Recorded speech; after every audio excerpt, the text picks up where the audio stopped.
You as well. Hey, hi. I haven't seen you in so long, Shelley. Oh my gosh. Good afternoon, everyone. Welcome to the first Parks and Recreation Advisory Committee meeting for 2026. Happy New Year to everybody.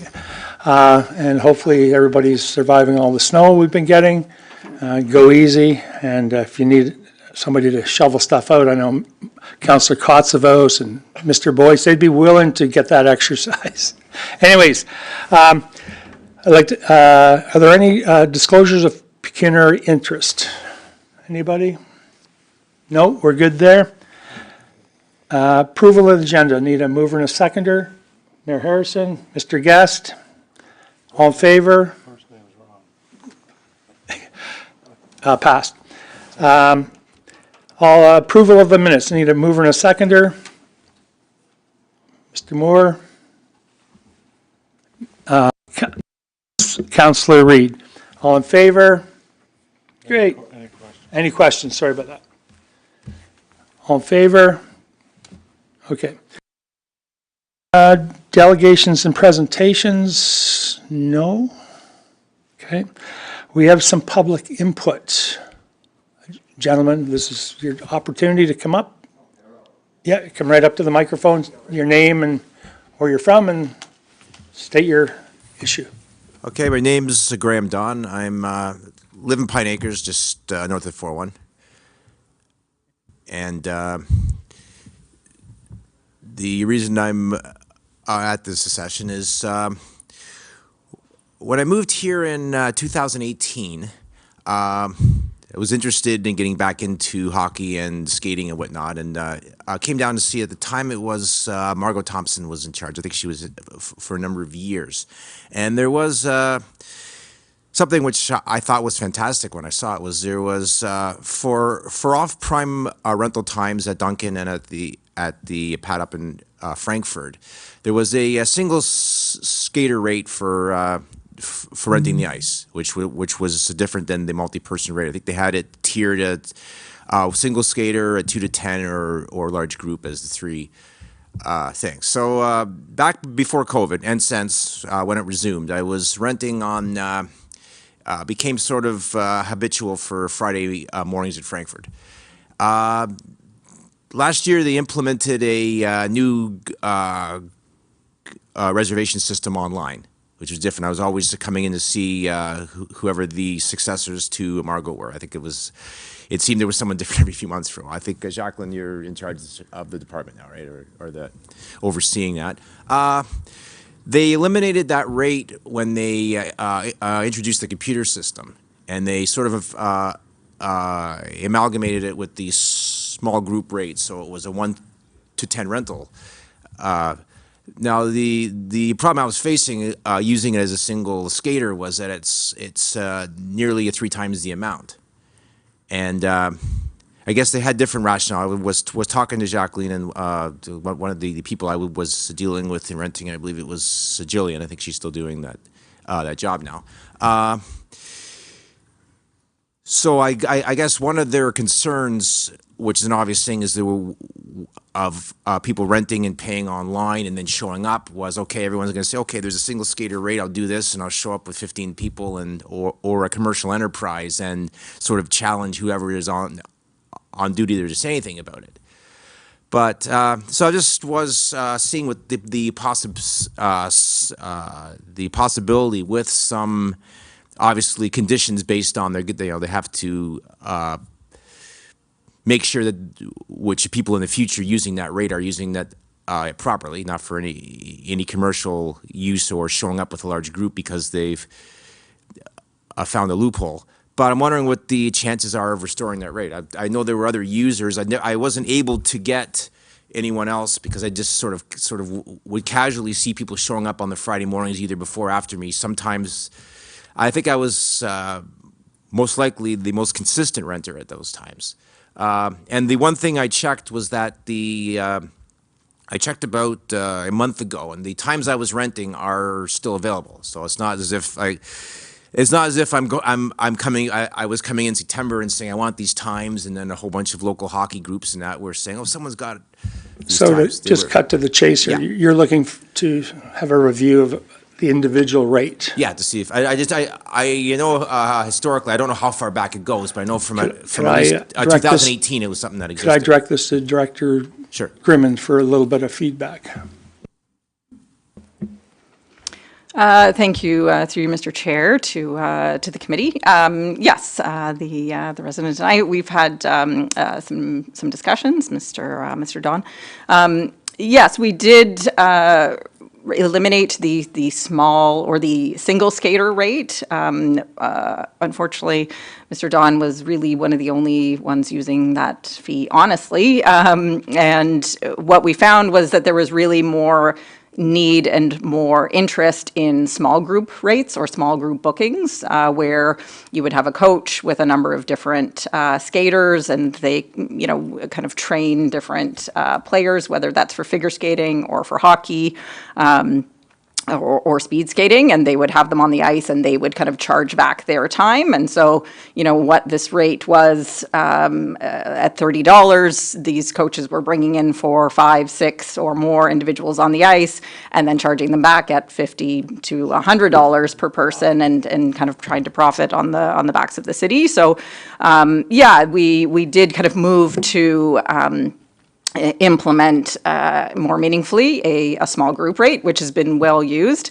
Unfortunately, Mr. Don, has not benefited from that, obviously, because he was one of the ones using that single skater rate and having some ice time. So, we have had some discussions about the fact that there's other opportunities where skating is available through the free public skating that we offer. I know the Battawa ice rinks, when the weather is cooperating, like it is now, are up and running, and those are free, and you can use those at your leisure as well. And there's opportunities to have a stick and puck at certain times. I do understand from Mr. Don that he's looking for dedicated ice time that he can use for the purpose of stick and puck, which public skating doesn't always accommodate, because we don't allow sticks on the ice for safety reasons. So. At this time, it's not a rate that we currently have. I know there are other municipalities that do have what's called ticket ice or last minute ice, where if the day of the booking there is unused ice, that becomes available. When we did implement the online booking availability, that option is available if there are gaps in ice use, that people can go online and make those bookings. We just, at the moment, do not have a significantly reduced rate for any of that last minute ice. And I would have to look within the confines of our software if it would work to do that, if the committee was of interest to implement anything differently. Just one question. Can a number of individuals book that ice time? Let's say the 5 of us decided individually to book it as one user. Is that what was happening before, or did he have the ice all to himself?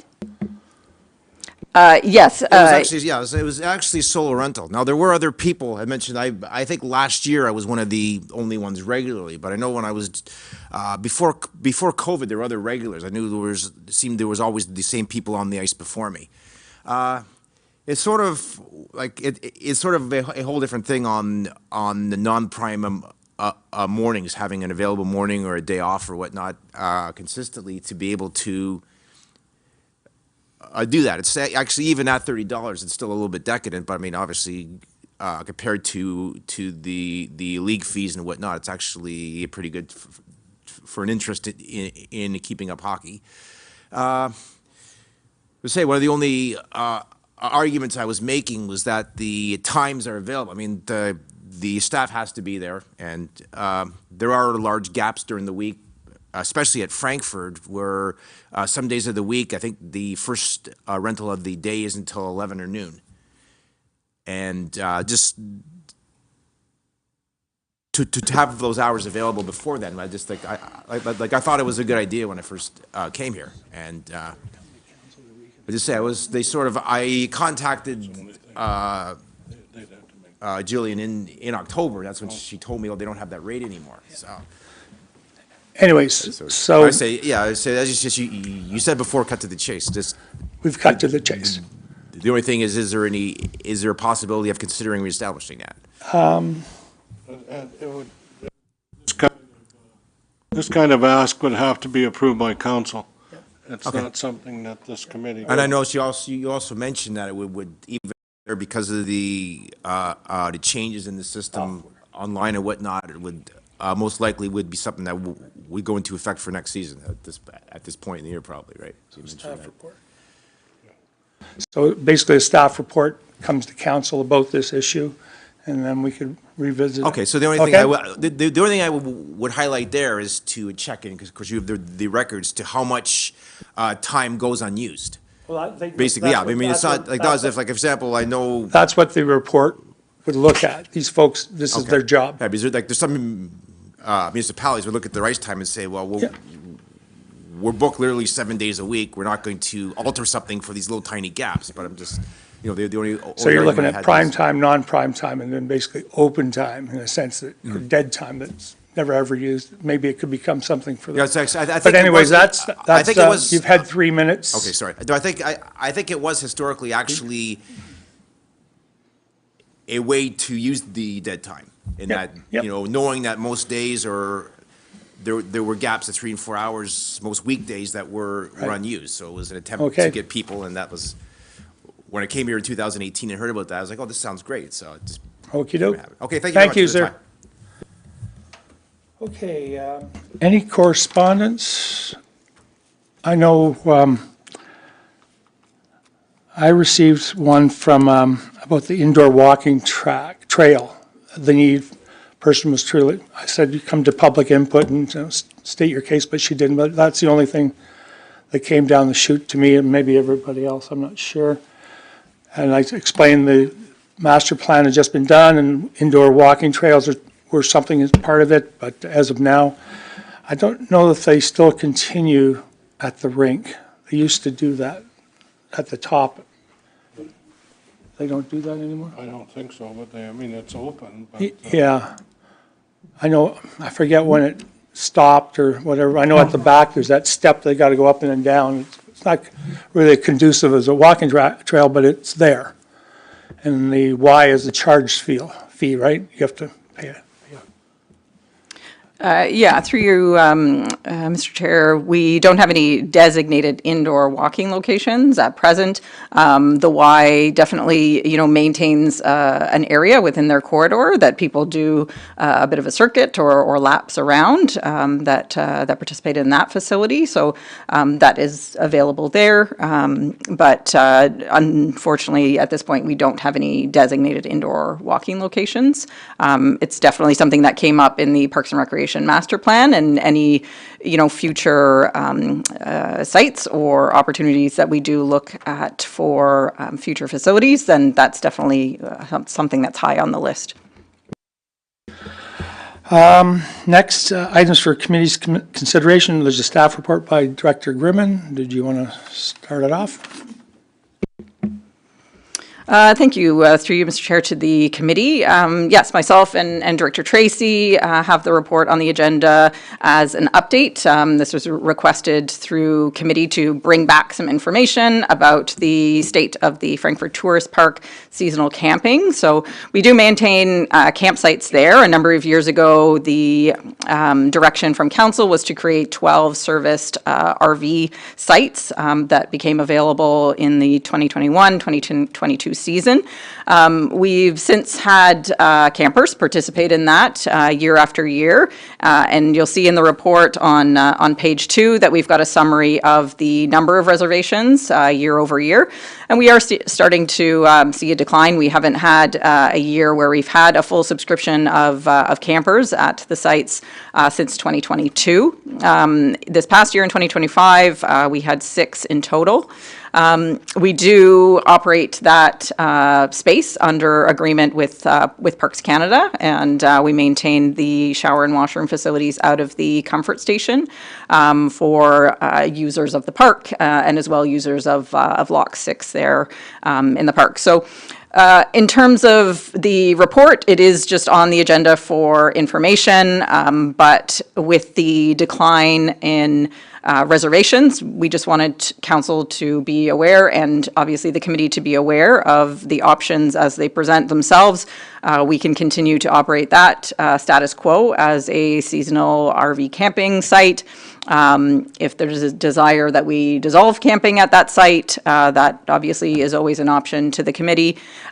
Or we could look to explore other operating models for camping or other uses at that site. But at this point, as I mentioned, the report is on for information purposes only.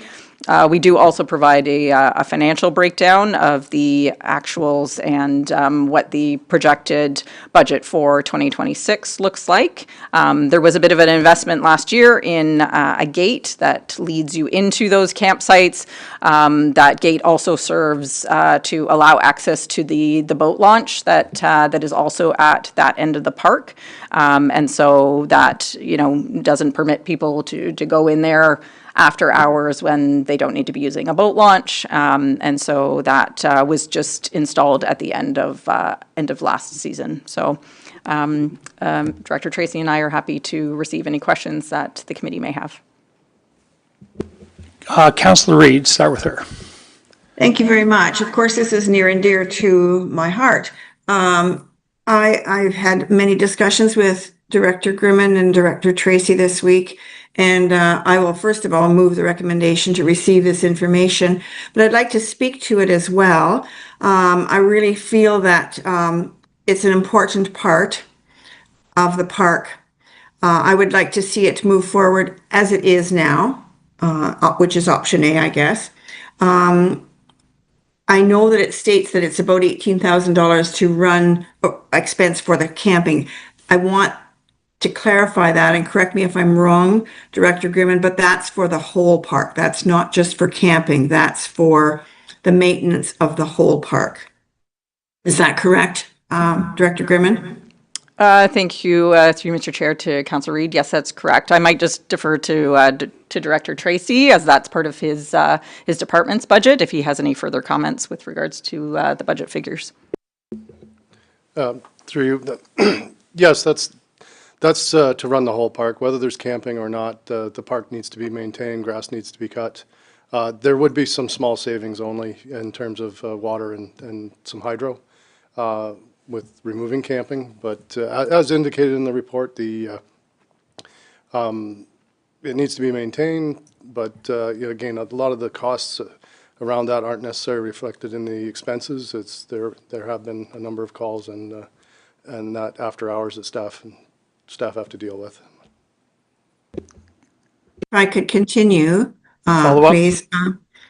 Thank you. I would like to see the camping continue, but then I would like to see Director Grimmin and Director Tracy or staff to reach out to Parks Canada to see what stipulations they might have about moving forward with activities, because I think we always need to grow an area. And to have camping that's going to bring in, even if we only have 6 campers this year, that's $15,000. That's better than nothing, having no camping. And if we were to go with no camping, I am afraid that we would have a lot of people traveling here from other municipalities, perhaps, and then we'd be back into the mess we were in before when we had transient camping with campers and tents and stuff. So I'd really like to maintain the camping. It's a secure area. Then people, day campers, they still come to the park to do volleyball, beach, skate park, fishing, which is great. But to find out if there's any possibility of redirecting that area in the future, according to the Parks and Rec Master Plan. And if they are open to that, then perhaps staff could take a look to see what activities might be able to be put into that area as opposed to camping, if it doesn't continue to to prove viable. Maybe it'll be pickleball court. Councillor Boyce and O'Neill might visit us anyway. So that's my recommendation, and I hope that other people would support that. It is a very important part, and certainly we don't have any money in the budget right now to start any activities like pickleball courts or tennis courts or shuffleboard courts or anything like that. But let's keep it going until we can investigate it. So check with Parks Canada and then check to see, determining what can go in there after their discussion. Thank you. Before I get to you, Mr. Boyce, I'd like to ask a question to Director Grimman. Did they not allow camping at the locks a couple of years ago? They were encouraging it, like canoers or something, like day trippers or whatever they're called. Was there anything like that in place? I thought there was. Through Mr. Chair, it looks like Councillor Reid's got more information on that. I'm not sure on the particulars about that, but just perhaps before I turn the floor over to Councillor Reid, just to follow up on the comment she made, we have reached out to Parks Canada just to start some of those conversations about what the authority might allow in terms of other uses at that site, because certainly there's no point getting any further direction from the committee or from council if it's a hard stop with Parks Canada. So we can have those conversations and bring any information back, but we have already reached out to Parks Canada to start those conversations. Mr. Boyce? Thank you, Mr. Chair. Originally, I really wasn't going to support this because I felt that it was costing $33,000. However, I understand now that regardless of whether there was camping or not, we would still be having to pay probably most of that $33,000 anyways for the upkeep for the washrooms and cutting the grass and things. So that was a little bit more comforting. The second part of it was that we're projecting $15,000 in revenue. That's only if there's 6 campers, but we do we not have 12 sites available? So if 12 sites, if all of a sudden there were 12 seasonal camp sites that were rented, the costs or the cost would be significantly lower, and the revenue would be higher. So I'm just wondering, are we only projecting the revenue at 6 sites this year?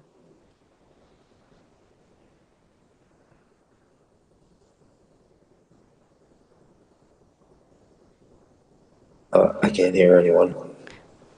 Through the chair to Councillor Boyce, yes, we did adjust the revenue projections for 2026 based on the actuals from 2025. Previously, in past years, we had been budgeting for all 12 sites to be full, and obviously, given how the last few years have shook out, we did adjust the revenue projections for 2026 based on the recent actuals. Right, and do we, in what we include, is it just electricity and water? Yeah. And obviously the use of the washroom facilities, correct? That's correct. Okay. All right, so then the total cost to the municipality now at six sites only would be 17,000. But if we were to say get a few more seasonal, it would be less money than the total cost. Yeah. Okay. Then I'll support Councillor Reid's motion with the fact that we need to first find out what we can use that land if we were to remove the seasonal sites, what we can use that land for. If we can't use it for anything, and it's got to just remain open space, then, at least this is bringing in some revenue. I'll go to Councillor Stedall first, then back to Reid. Thank you, Mr. Chair. I guess, so I support that we continue to rent it out, but I sort of am looking at option C, which is exploring other operating models, including potentially, I mean, I'm not completely familiar with this, but it sounds like you can rent it for 4 months, or you can rent it, or you can't rent it at all. So if we break this down, and I know you said earlier that, or in previous years, there was a problem with transient, but even if we broke it down to being able to renting it by the month, I think, there might be some opportunity there. People tend to, unless you're retired, don't have a full summer, or unless you have family in the area, wouldn't want to rent maybe for the full summer. There might be some option that we could fill it if we did break the transient down. And I understand if it's people coming in for a couple of days or something like that, that could cause some issues. But if you do it by the month, even by the week, it sounds like we have a booking system in place, and it's more of a matter of making sure that we have staff on site when they're coming in and out of the park. For people that want to rent it for a shorter time, I think we could probably increase usage. And the more people that we do have renting these sites, I feel it's an economic benefit for specifically for the Frankfurt area, but for the city as well, just to bring people in a little bit longer. I think that helps us.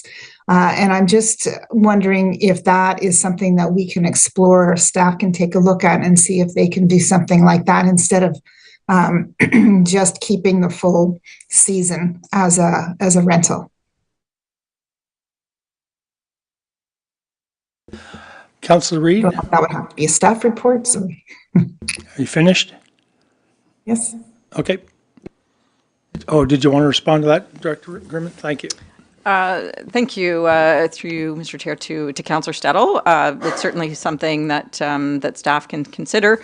Our fee structure is not set up for anything at this point other than the seasonal fee, so we would require some direction to bring back and introduce a fee for monthly camping, if that was the interest.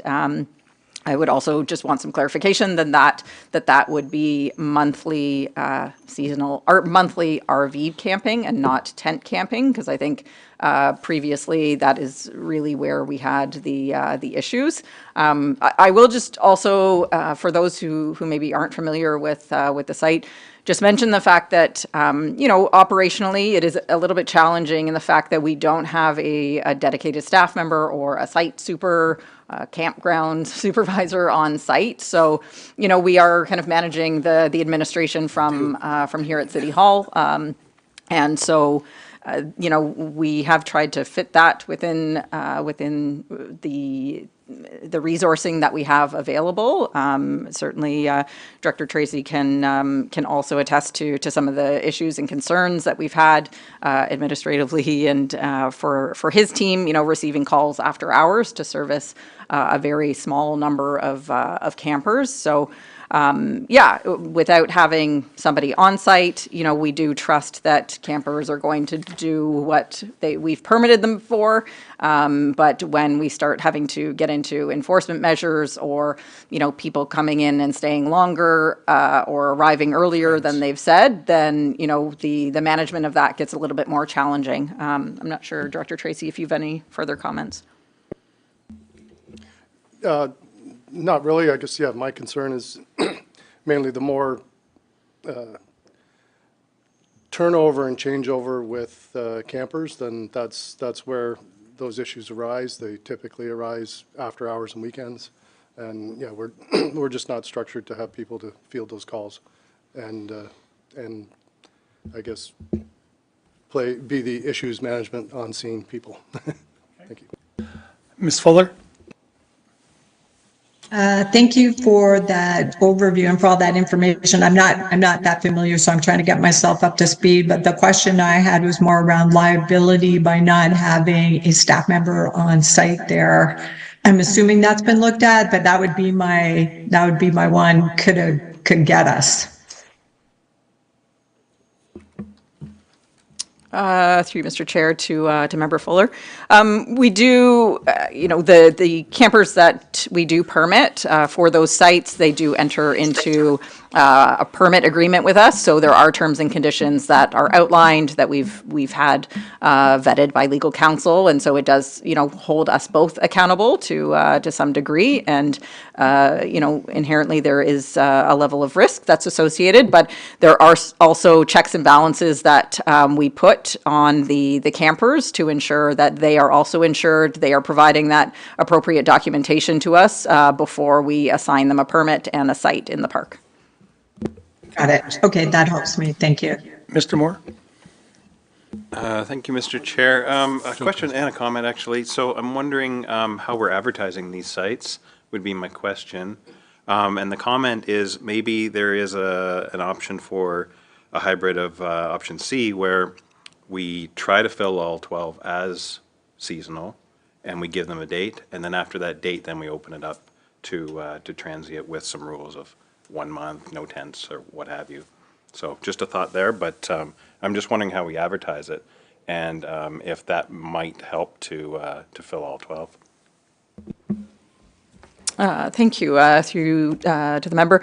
Yes, we actually took up additional marketing efforts last year, just seeing that the reservations, hadn't really picked up and the park wasn't full. So we did take some efforts on the social media side of things through our different web channels and through the usual channels that the city does promote through radio advertising, through newspaper, and predominantly social media. We didn't see any additional reservations out of those efforts, unfortunately, and we did do more last year than we had in other years. So if we were going to extend our marketing efforts, we could certainly look to do that.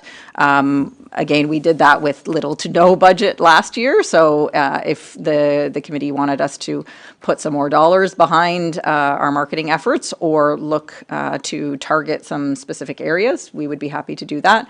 We also list the park, through our various tourism publications.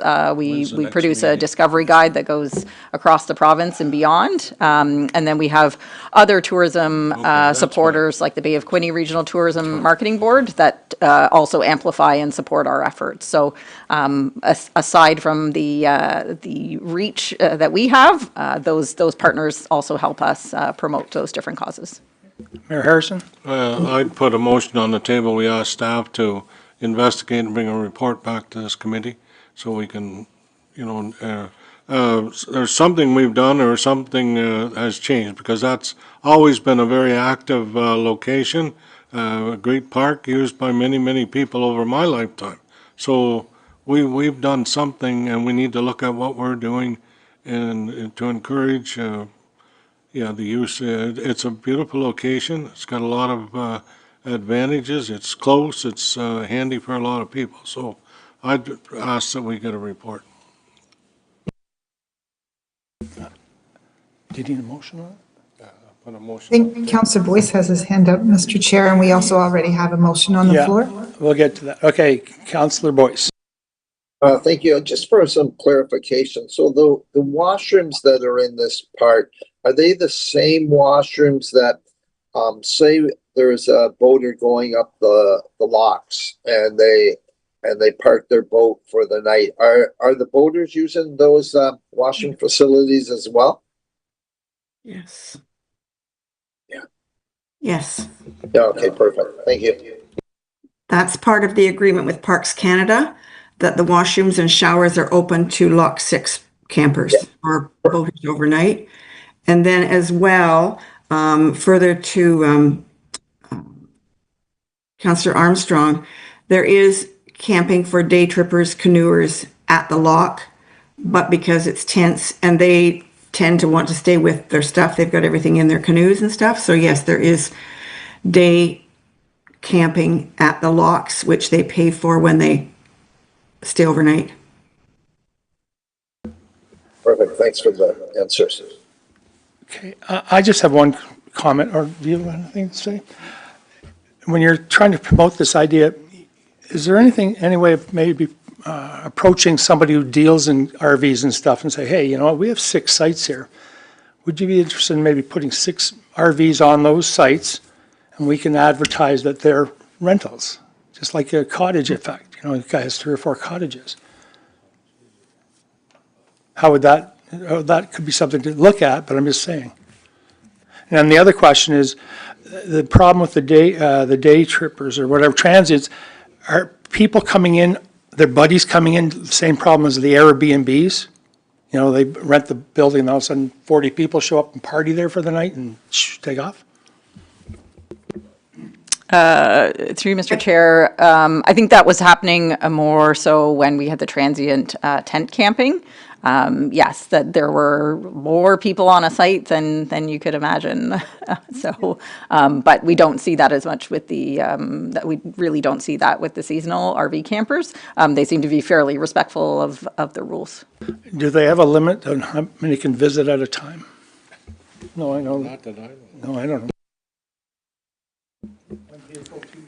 There, through Mr. Chair, there are terms and conditions that do limit the number of vehicles that can be on a site, and many other terms and conditions. So I'd be happy to share those following the meeting, just so that you can review those. Yeah. So we have a motion on the floor with a seconder. Could we have the motion read first? Because I know Mayor Harrison has. So the first motion was for Staff Report 26001 CS to be received as information. I have moved by Councillor Reid. I have documented Councillor Boyce as supporting, not sure whether he wants to continue to second that. I'll second it. Okay. Okay, and then we can, once it's carried, move on to Mayor Harrison's motion that That'll do it? Okay, he's removing his request. So, all in favor of the motion? Passed unanimously. Can we have another motion then on the floor as well? Follow-up is asking for a staff report back on that they explore other operating models to expand and possibly further advertise. Not just the monthly rentals, but also the advertising. Can we put that on the floor as a motion? That was Mayor Harrison's, I think. Okay, I wasn't sure if that was still on the floor. I We're talking think about if they bring back a report, that'll all be inclusive, so we don't need 2 reports. Okay. through you, Chair Armstrong, I do have Mayor Harrison as moving that, but I don't have a seconder. I'll second it. Well, Okay. I'm going to remove it. Remove it, I don't think we need both. Thank you. unless, There was not a request otherwise, there was just a request to receive as information. So the second motion that I've documented we'll bring it. is, it was received as information. Yeah, The second motion now on the floor is yours. would be that Mayor Harrison requests the Parks and Recreation Advisory Committee requests that staff bring back a report that outlines other models for camping that may include a mix of transient and seasonal campsites. I don't have a seconder. Do we have a seconder? I'm a seconder. Is that not all in part and parcel of what you're going to do, Director Grimman? This report is what he. We can certainly bring back a report. I think there's been some additional conversation today with regards to the potential for monthly camping options, so we would include that in a future report. The next committee meeting is scheduled for March 26th, so that would be the time that we would bring that back. In the meantime, we wouldn't hold up the the start of the season or getting the promotions that we already have scheduled and the reach outs to the previous seasonal campers out, so that we could start to secure those bookings, and then revisit this in March when we meet again. And if there's interest at that time to implement a monthly camping with whatever reservations are left, then certainly we can revisit that then. We good? Okay, we're good. We don't. Excuse me, Councillor Armstrong? Councillor Reid?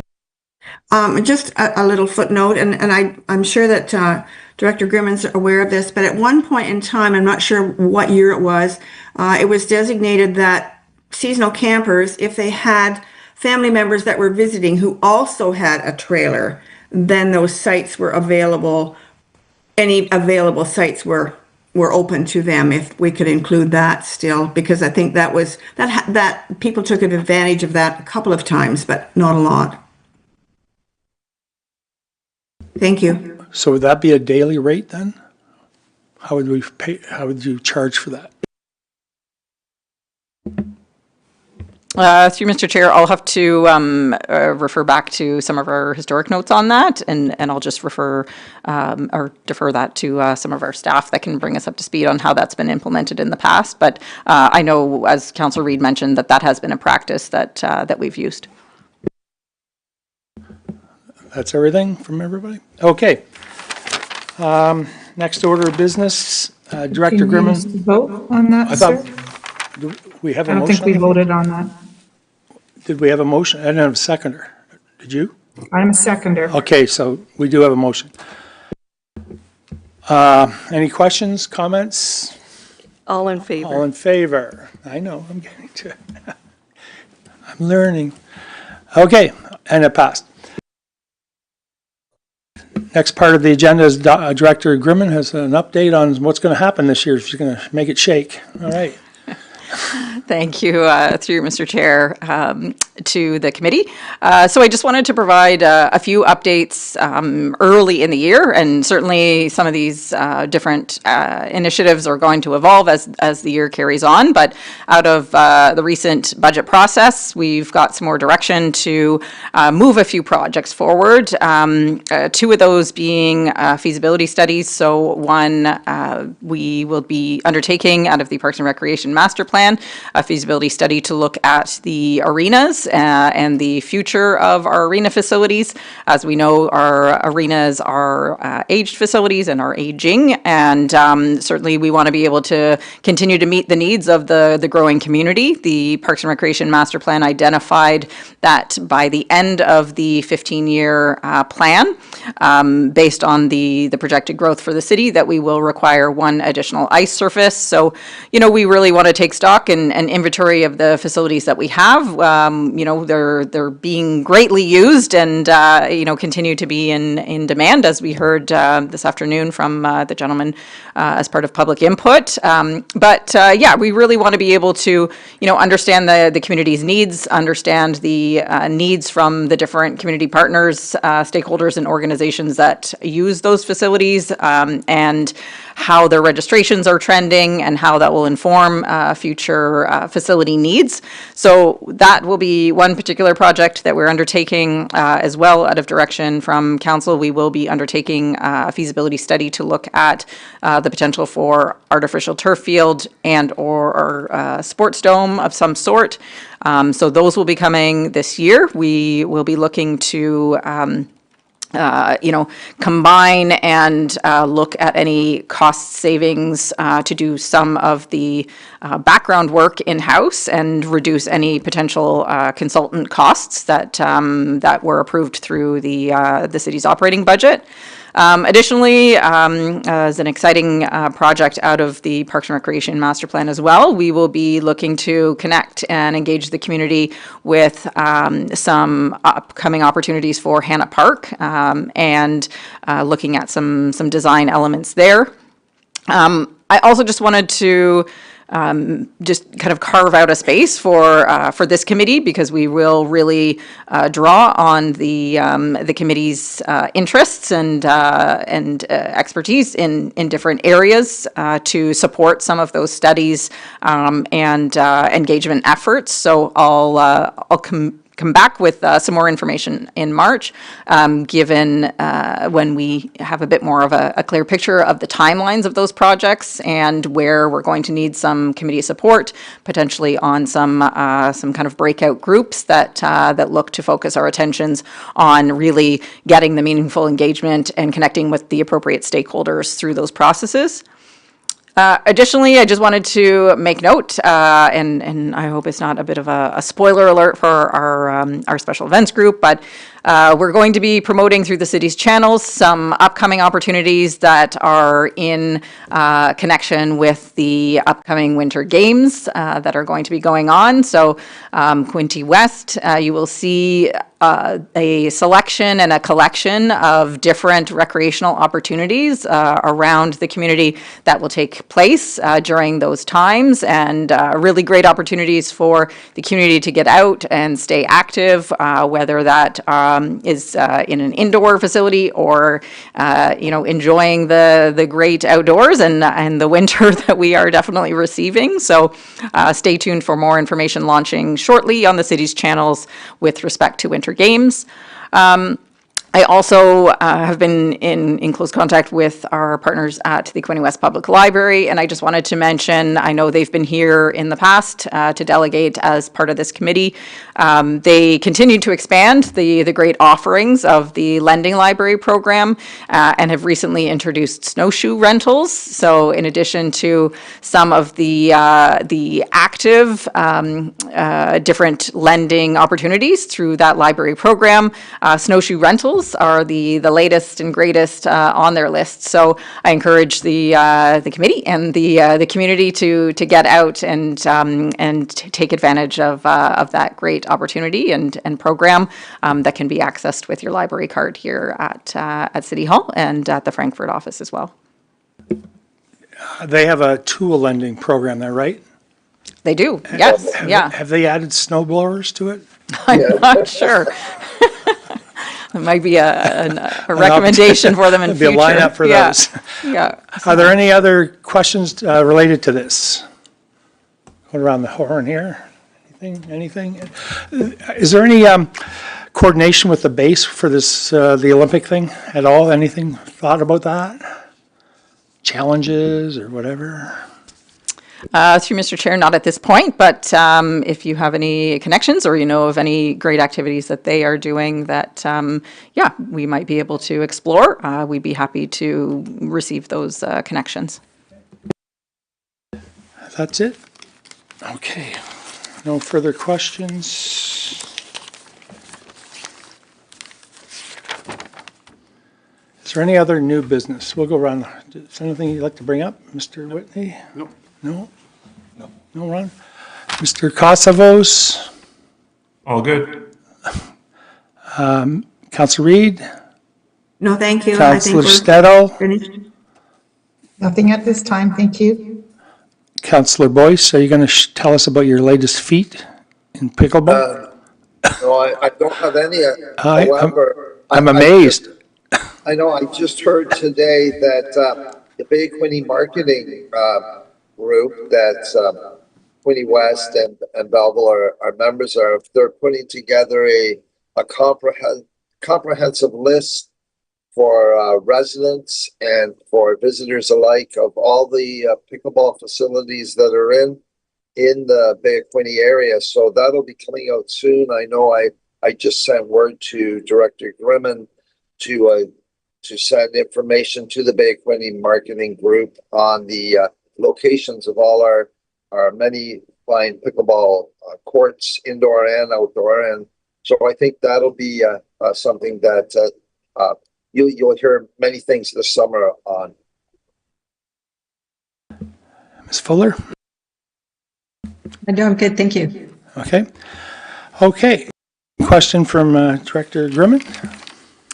Thank you. Through Mr. Chair, I hope I'm not putting Councillor Boyce too much on the spot, but I did understand, Councillor Boyce, that you wanted to discuss the opportunity for a bit of a marketing campaign. I know you had seen one that the City of Belleville had kickstarted with respect to recreational opportunities through Parks and Recreation Ontario that were part of the Beyond Barriers, Beyond Borders campaign, and just wondered if that was still something that you wanted to provide any direction to staff on.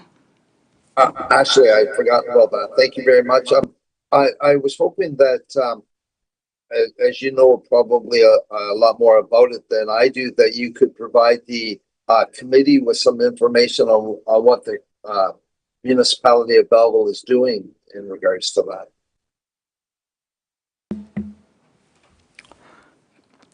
Through the chair to Councillor Boyce. My understanding is that they have launched a campaign in conjunction with some of the efforts through Parks and Recreation Ontario.